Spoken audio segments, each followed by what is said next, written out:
امام حسین نماز پڑھا کے عشاء کی بیٹھے تھے جناب عبداللہ بن زبیر. عبداللہ بن زبیر کون تھے؟ یہ نبی پاک صلی اللہ علیہ وسلم پھپھی کے پوتے تھے اور جناب صدیق اکبر کے نواسے تھے حضرت عبداللہ بن زبیر. اور جناب زبیر بن عوام عشرہ مبشرہ صحابی ہیں، ان کے بیٹے تھے.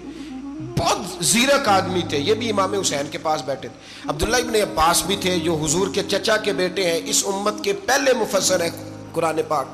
یہ لوگ بیٹھے تھے تو ولید نے ایک بندہ بھیجا، اس نے آ کے کہا جناب آپ کو گورنر صاحب نے بلایا ہے.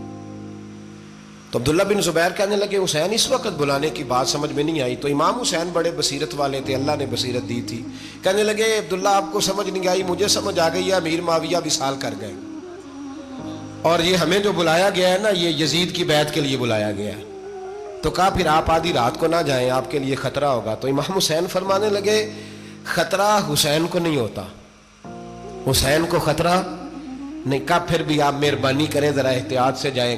تو جناب عبداللہ ابن زبیر نے، عبداللہ ابن عباس نے 14 بندے نیزے دے کے تلواریں دے کے امام حسین کے ساتھ بھیجے اور کہا کہ امام حسین اگر اس نے کوئی غلط ملت بات کی نا، زبردستی بیعت کرنے کا کہا، تو آپ بس کوئی ایک بات اونچی آواز میں کر دینا، یہ سپاہی پیچھے آ جائیں گے. امام حسین ان 14 بندوں کو لے کے گورنر ہاؤس پہنچ گئے. جب آپ وہاں پہنچے اس نے بتایا، اس نے کہا جی حضرت امیر معاویہ انتقال کر گئے اور آپ نے یزید کی بیعت کرنی ہے. تو امام حسین فرمانے لگے میں چھپ کے بیعت نہیں کروں گا، مجمع لگاؤ، جمعے والے دن اعلان کرو. جو طریقہ ہے حضرت ابوبکر صدیق کا، جو طریقہ ہے حضرت عمر فاروق کا، جو انداز حضرت عثمان غنی کا ہے، جو مولا علی کا ہے، سر عام اعلان کرو. اگر ساری دنیا یزید کی بیعت کرے گی تو میں بھی تیار ہوں. تم مجھ سے بیعت لے کے پھر لوگوں کو بتانا چاہتے ہو کہ حسین بیعت ہو کر رہے ہیں تو تم کیوں نہیں کر رہے؟ میں عام آدمی نہیں ہوں، لہذا چھپ کے بیعت نہیں کرتا.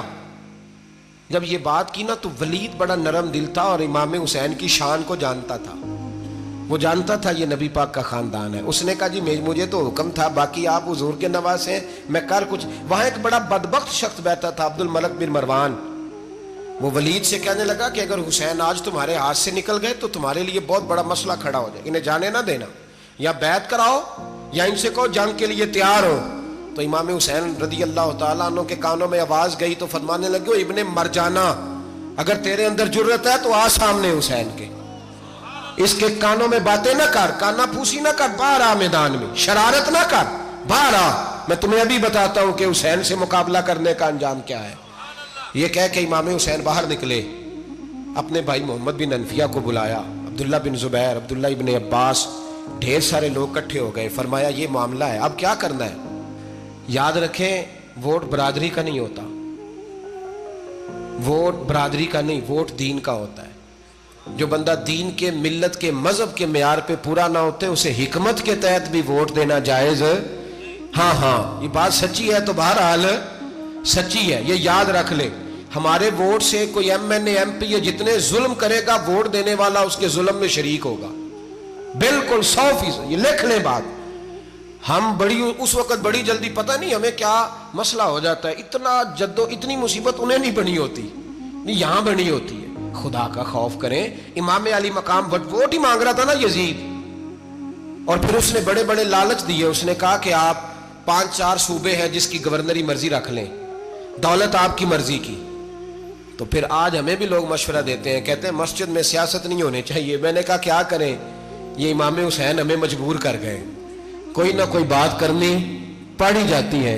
امام علی مقام نے فرمایا چھپ کے ووٹ کی بات، بیعت کی بات نہیں ہو سکتی. آپ نے جا کے لوگوں سے مشورہ کیا تو وہ کہنے لگے حضور وقت ابھی مناسب نہیں ہے، آپ اس طرح کریں یہاں رکے، ہم مکے سے، عراق سے، کوفے سے لوگوں کو بلاتے ہیں، یہاں ایک بڑی مجلس مشاورت قائم کرتے ہیں. امام حسین فرمانے لگے اگر تم مشاورت قائم کرو گے تو ولید اور عبد الملک بن مروان وہ تو جنگ کرنے کو تیار ہیں، اور نبی پاک نے فرمایا ایک مینڈا ہوگا جس کی وجہ سے مدینے کی گلیوں میں لہو بہے گا. فرمانے لگے میں وہ بکرا، وہ مینڈا نہیں بننا چاہتا. کہا پھر آپ کیا کریں گے؟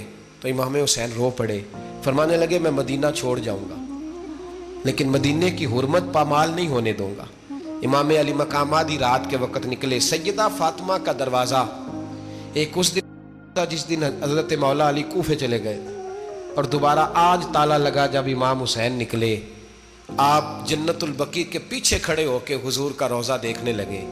اس وقت گنبد تو نہیں ہوتا تھا، روزہ دیکھنے لگے. نانا تیرے کرم کے خزینے کی خیر ہو, میں جا رہا ہوں تیرے مدینے کی خیر ہو.